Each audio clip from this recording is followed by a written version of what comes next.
Messerschmitt Bf-109. Welcome to another video from War Secrets. Bf-109, in full Bаyerisshe Flugzeugwerke 109, also called Me-109, Nazi Germany's most important fighter aircraft, both in operational importance and in numbers produced. It was commonly referred to as the Me-109. In this video, we are going to discuss everything about the Bf-109, so stick around till the end. Make sure you are subscribed to the channel and press the bell icon to never miss any videos from us. Now, let's get started. Development and service. The Bf-109B first entered combat with German manned Condor Legion units during the Spanish Civil War, and they were a welcome replacement for the obsolete Heinkel He-51 biplane fighter. The Bf-109C, introduced in 1938, retained the twin 7.9mm MG-17 machine guns mounted above the engine, but replaced the single MG-17 firing through the propeller spinner with two MG-17S in the wings. After less than 200 Bf-109Ds were built, the Bf-109E entered the production with the Daimler-Benz DB601 in early 1939. Early in World War II, the Bf-109 completely dominated the Polish PZL fighters. In the invasion of France in May 1940, the Bf-109E outfought French Morane-Saulnier MS-406 and British Hawker Hurricanes. In the air battles over the English Channel and later during the Battle of Britain, the Bf-109E not only exposed its Achilles heel, its short range, but also met its equal, the Supermarine Spitfire. The short range of the Bf-109 prevented it from escorting Luftwaffe bombers past London, leaving the greater part of the British Isles free from enemy attack on training and production sites. This problem was a significant contribution to the Luftwaffe's death in the Battle of Britain. The Bf-109F began to replace the E-series in the late 1940s. Intended to counter the Spitfire, the F-series had an engine with an increased horsepower and a more streamlined airframe and cooling system. More than half of the Luftwaffe's single-engine fighter units involved in the invasion of the Soviet Union on June 22, 1941 flew the Bf-109F. The F model also enjoyed considerable superiority over the RAF Kitty Hawks and Hurricanes it met over the skies of North Africa. During World War II, the Bf-109 was the backbone for the Luftwaffe fighter force, serving in all fronts and also in the air forces of its European allies. Even though the superior FW-190 began to replace the Bf-109 in some units as early as summer of 1941, production of the Bf-109 actually rose until the closing months of the war, and it remained the most numerous Luftwaffe fighter. By war's end, Germany had built more than 30,000 Bf-109s. Production of the Bf-109 continued and after the war in Czechoslovakia until 1949 and in Spain until 1958. It remains to this day the most produced fighter in history. Design and specifications. The Bf-109 was developed by Willy Messerschmitt for Bаyerisshe Flugzeugwerke AG BFW in like 1936 in a bid against three other companies, Volkwaffe, Heinkel, and airrado, to win a contract to build a light fighter plane for Luftwaffe, of which specifications included a wing loading of less than 100 kg per square meter, a top speed of 250 miles per hour, a flight duration of at least 90 minutes, and an operational ceiling of 32,800 feet. In designing this plane, Messerschmitt prioritized lightness, which coincidentally allowed for easier production because the method they used to achieve a lighter product involved consolidating what would typically be multiple parts into just one.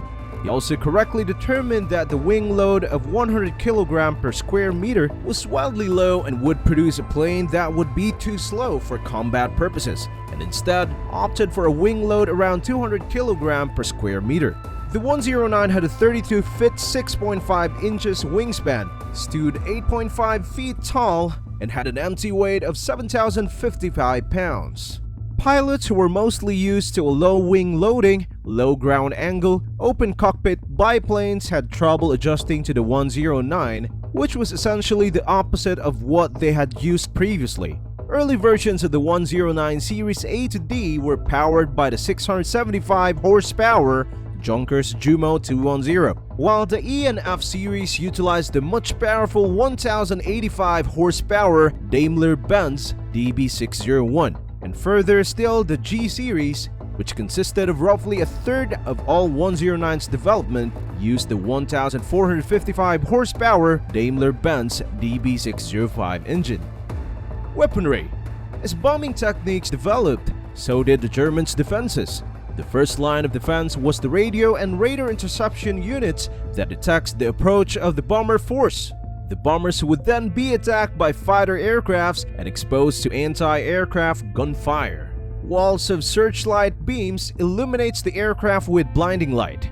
Industrial targets and large cities were most strongly defended. German civilians had their part to play. Households kept buckets of sand and water and simple pumps ready for action. Many old people and women with young children were evacuated from the main cities. Others assisted in fire, medical, or auxiliary services and by operating anti-aircraft guns, searchlights, radars, or sound locators. Bombs came in a variety of types depending on the target. Among them were air-laid mines, high-explosive bombs ranging up to 12,000 pounds tall boys and the 22,000 pounds Grand Slams, incendiary bombs and target indicators. Some were designed for blast effect, others for penetration.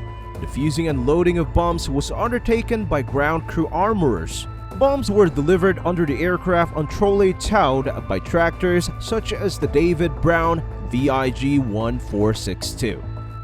Main bomb types included the 4-pound magnesium incendiary bomb.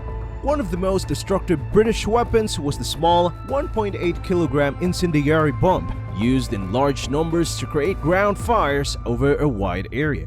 The 4,000-pound high-capacity bomb. The 4,000-pound 1,800 kilogram cookie rallied on maximum blast effect. These combined with incendiaries were the primary weapon of the area bombing campaign. General purpose and medium capacity bombs. General purpose and medium capacity bombs were high explosive weapons that differed in their weight to blast ratio. They became larger as the war progressed. Target indicator bombs. Target indicators needed to be accurate and highly visible at night.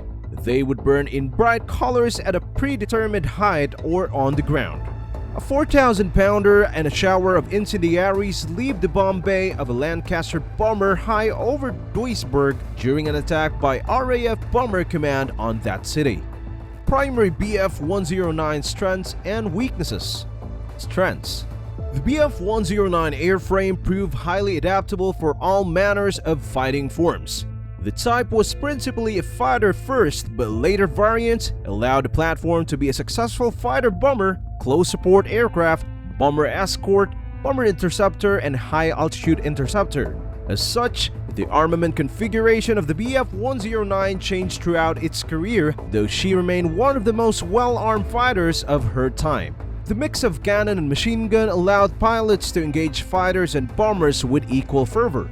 The addition of air-to-air high-explosive rockets only made a lethal weapon that much more deadly over time. It was through the initial vision that the Bf-109 found its success, for if the original airframe were never designed for such adaptability, the legacy of the Bf-109 would have turned out to be something less worthy, to be sure. Another oft-forgotten quality of the Bf-109 was its fuel-injected power plant, which allows the pilot to undertake violent maneuvers without fuel being cut off from the engine. Conversely, early Spitfire suffered from these limitations. Weaknesses. The Bf-109 pilot enjoyed many inherent benefits of his aircraft, especially when the type was evolved to compensate for the changing nature of war. However, one of the true detrimental aspects of its design was its narrow truck undercarriage, which was specifically centered under the fuselage to take on most of the aircraft's weight when on the ground or taxiing.